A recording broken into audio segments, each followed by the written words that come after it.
Hi, so we're here with Tash today, and who's your little friend? So I am in here with Harvey, who is our little baby bunny that we've got in with us at the minute. Bless him, he's very, very cute. He is. So, particularly recently, we've been getting lots of calls from people who have, or new rabbit owners, lots of people got bunnies during lockdown, and as we are well aware, there isn't always a lot of information available before you buy your bun. And quite a lot of these things come to light after you've got your rabbit. So what do you think is the biggest problem that pet rabbits are facing at the moment? So I think the biggest problem I see with rabbit rehomings is getting the appropriate accommodation for them. So rabbits require a 6-foot by 10-foot accommodation, which includes like a hutch and run type thing, which need to be joined together. But it sounds massive to people when you say 10-foot by 6-foot. But actually that's quite small for what a rabbit would need, because in the wild they would run like 30 football pitches a night. So if you think actually that in a 10-foot by 6-foot space, that would be a lot of laps. Yeah. And actually, how many, I mean, I think somebody said to me that 6 foot is like 3 hops, is that right? Yeah, so for like a average size rabbit, yeah, if you're 3 hops, you're not getting very far.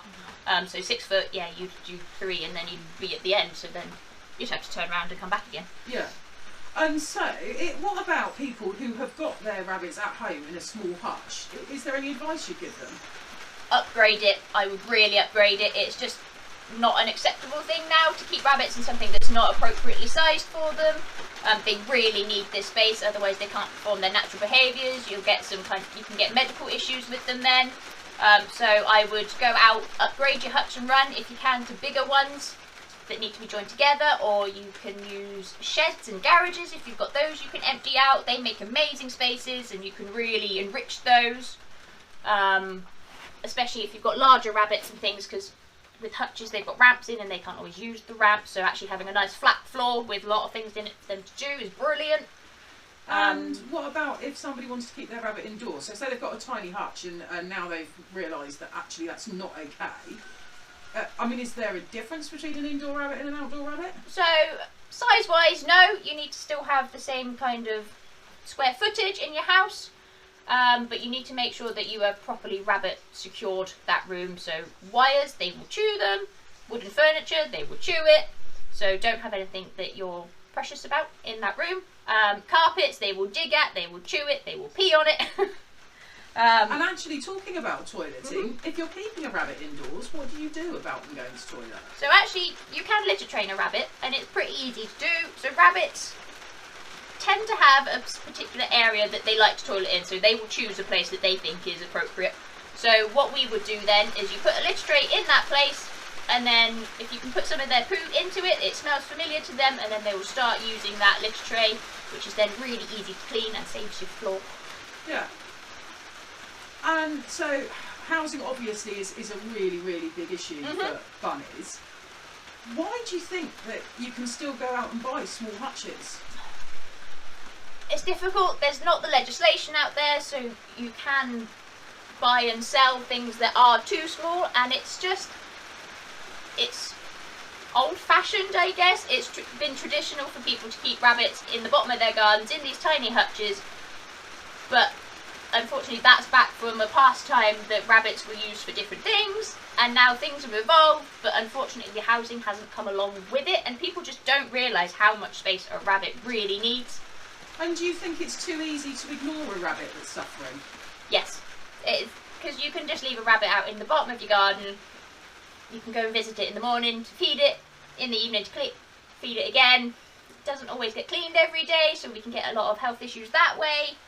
Rabbits are, where they're prey animals, really good at hiding if something is wrong with them. So unless you're paying particular attention and you really know your rabbit, you can miss a lot of problematic things with your rabbits. Yeah. So other than their housing, what do you think the next biggest issue is for bunnies? So a lot of people don't know that rabbits need to be kept in pairs. So they are social animals, so should not be kept on their own unless it is for a particular reason. But always try and keep your rabbit in a pair, because they just love the companionship. They love to have someone that they can groom, that they can play with, that they can cuddle up with at night when it's cold. It makes them feel safe. and they have someone to talk to. So if somebody's at home with a single rabbit now, can they just go out and get another one? I mean, how does it work? I wouldn't advise going out and just buying one, because rabbit bonding is quite a difficult process and it can take a long time. So I would go to a rescue centre, because they can quite often do the bonding for you there. I mean, you can go to special bonding facilities if you do go and buy a rabbit from elsewhere. But it is time consuming, it can go wrong. So you do need to be really careful about just going and getting another rabbit. So I've heard that Harley here, probably shouldn't say it in front of him, is looking for a girlfriend. He is looking for love. So how would you go about introducing Harley to a potential date? So they come into us, and we use what we've got set up as bonding pens. So they'll be next to each other. So they'll be able to see each other through the bars and things, but not get to each other.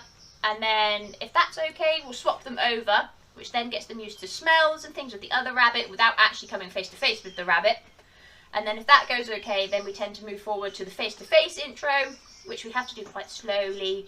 They have them running around each other, a lot of scent swapping and things. And I mean, it does take a good couple of days. I would say minimum of 3, but normally we're looking at about 5 days to get a decent bonding pair going. Oh, so there's no speed dating for No speed dating, I'm afraid. It is a long process. Sometimes I know bonding facilities can use weeks to actually get a good bond going. But luckily you can kind of tell within the first couple of days whether it will work or whether it won't. And what sort of things, so while we're looking for the lovely Harvey's girlfriend, what sort of things are we looking for? Does it have to always be a boy-girl mix? I mean, I would always go boy-girl when we're doing bonding, just because of personalities and things. We found if you put 2 boys together, that's 2 testosterone filled and they can fight quite a lot. Same with the girls. So yeah, boy-girl, we would always advise boy-girl. And do they both need to be neutered? Yes. Both neutered. And why is that? If I've got my male rabbit neutered, why would I need to spay my female rabbit? So spay your female, because actually, although she couldn't get pregnant, it can lead to a lot of other health issues in a rabbit. So they can be quite prone to like uterine cancer and some other like infections in there and stuff. Which again, with rabbits hiding their illnesses and stuff, you just wouldn't notice until it's too late. So actually, for other health benefits, I would always get your girls neutered. So are all the rabbits here neutered? Yes, every rabbit that comes into us here will get neutered. Just so that we know that there's no chance of babies, and we can limit any other health issues that would come across them. Brilliant. So we've talked about where he should live, and we've talked about finding love. What else? What else do you think bunnies, where pet rabbits are suffering? Where are they not getting what they need? An inappropriate diet. We quite often find is a problem with rabbits. And I mean, is that really a big deal? I mean, I eat an inappropriate diet, I'm a little bit chubby, but I don't think it's the end of the world. So yeah, for rabbits, an inappropriate diet can cause all sorts of issues. So they can get overweight by eating too much sugary things, which then if they're too overweight, they can't clean their bums. And that can lead to kind of Flystrike and all that kind of thing, where the poo sticks to their bum. What's Flystrike?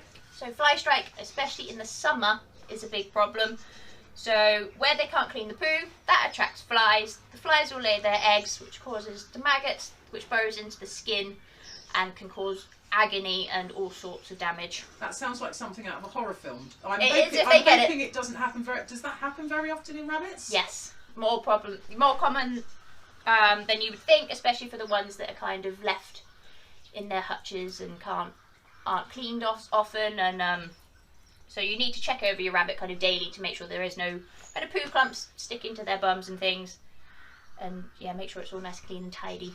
Yeah. So little dude here is tapping away on these greens. Yes. What is a suitable diet for a rabbit? So a rabbit needs to have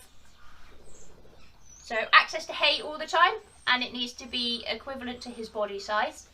You can put it in various things to make it more interesting. How long will that last him if you're giving him his body size of hay? Do you do that? I mean, it's daily. Yeah. So daily he would need his body size in hay, because they should be eating it, which eating hay and grass and things makes them grind their teeth appropriately. So their teeth are designed for them to kind of eat in a bit of a circular motion. which grinds down the teeth. And if they're not eating this appropriate diet, then it can lead to kind of teeth overgrowing. So you can see we get them in and it kind of curls over the top, and so they can't actually bite down. Or hidden beneath the surface, roots can grow down, and they can grow up into the skull, which again you wouldn't notice. Are you telling me that rabbits' teeth can grow into their brain? Yes, because rabbits' teeth never stop growing. But surely, if my rabbit was that sick, I'd know. No, unfortunately, rabbits are very clever at hiding when they're in pain, because where they're prey animals, they can't let on that they're not up to full strength, because that would make them an easy target, so they will eat through the pain. Yeah, incredible. And so, how do I check my rabbit's teeth? How do I know if my rabbit's teeth are okay? So you need to check them at least once a week. So do a full body check, and what you just need to do is lift up the mouth, and you can check that the incisors and things are growing, they're in line, they're not chipped, they're not overgrown, they're not curly. And then also taking them to your vet like at least once a year for a checkup, and they can make sure that everything is looking good in the teeth, so they can get right to the back and things. And yeah, if they stop kind of eating, that could be a sign that something's a bit wrong with their teeth. So definitely take them to a vet to get that checked out. Yeah. And what other common ailments do rabbits suffer from? So a big one I find is a bit of a silent killer, and that is gut stasis. So you wouldn't, especially if in pairs, it's really hard to tell if a rabbit has stopped eating or stopped toileting, because obviously one is and one isn't. So it's really good to get to know your rabbit's behaviour and things and see if anything's slightly different. But gut stasis is when the rabbit stops eating and then their gut slows down. So for a rabbit, their guts need to be continuously moving. They need to be continuously eating, continuously toileting. And if that stops, then the high chance that your rabbit will not make it. It is a really serious condition that a lot of people don't realise is out there. So how long, if one of the rabbits here stopped eating, how long would it be before you were really worried? Couple of hours. I mean, gosh, that quick. You can't leave it longer than a couple of hours for them to not be eating before you intervene, because yeah, as soon as it slows down, it's really hard to get it going again. Yeah. So what do you do if one of the rabbits stops eating? So I try a few different methods. Offer them anything tasty. So you can be a bit naughty with this. You can go for carrot. You can go for apple. Anything that just gets that gut going. If that doesn't work, get them to your vet. And you need to intervene with some medications and what we call a recovery syringe, which is kind of like a liquid feed with some other additives that just you need to get the food in to get the gut going again. So, I mean, this is all sounding a bit alarming to me. So if my rabbit stopped eating, say I've come home in the evening, I've realised my bunny's not eating, I mean, can I take them to the vet the next day? No, I would get them to the vet that night. If you leave it overnight, high chance it won't have made it. Okay, so bunnies are now something quite scary, and I think a lot more complex than a lot of people think. Would you agree? I mean, oh yeah, they are. The longer I've worked with them, the more complex I've found them, and actually they aren't as simple as a nice little cuddly rabbit that you get to take home. So clearly you love rabbits. Yeah. But we've just heard all this terrifying stuff about how much they're going to cost us and what can go wrong. Why do you love them, Tash? They just have such brilliant personalities. They love to play, they love to come and say hi. If they really love you, they'll give you a clean. Yeah. Which is very sweet. I don't know, I just do love them, and they are great fun to have around you. Once you know what you can and can't do with a rabbit, and you know what your rabbit likes and things, it is a really nice bond to have. Yeah. So I suppose one last thing, if somebody's struggling out there with their rabbit and they don't know what to do, what would you recommend? What should they do to go get some help, or who should they speak to? I mean, yeah, give us a call, give the RSPCA a call, any rescue centres, anyone will be willing to help you. Just, yeah, get in contact with anyone. If you are really struggling, then I would say to rehome them to a rescue centre. Don't put them up on Facebook or anything like that. But yeah, get them to a rescue centre, someone that knows what they're doing with them, that can find them a suitable home in the future.